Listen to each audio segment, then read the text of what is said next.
বলিউড পেতে চলেছেন নতুন এক জুটি।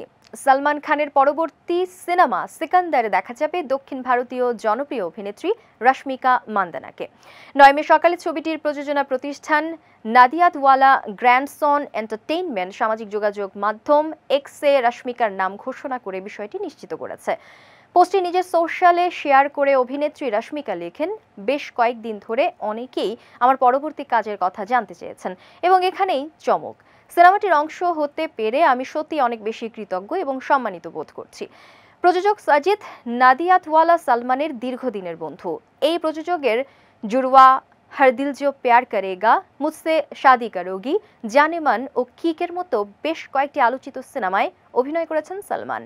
কিক সিনেমা মুক্তির প্রায় এক দশক পর আবারও এক হলেন এই অভিনেতা প্রযোজক জুটি। ভারতীয় সংবাদ মাধ্যম বলিউড হাঙ্গামার একটি প্রতিবেদন থেকে জানা গেছে, সিকান্দার শিরোনামের নতুন এই সিনেমাটি হতে যাচ্ছে সাজিদ নাদিয়াদওয়ালার প্রতিষ্ঠানের সবচেয়ে বড় বাজেটের চলচ্চিত্র।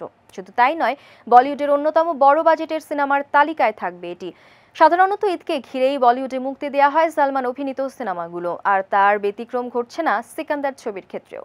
সালমান ভক্তদের জন্য ঈদের উপহার হিসেবে আসবে এটিও। সাজিদ নাদিয়াদওয়ালা প্রযোজিত এবং আর মুরুগাদোস পরিচালিত নতুন এই সিনেমাটি মুক্তি পাবে 2025 সালের ঈদে।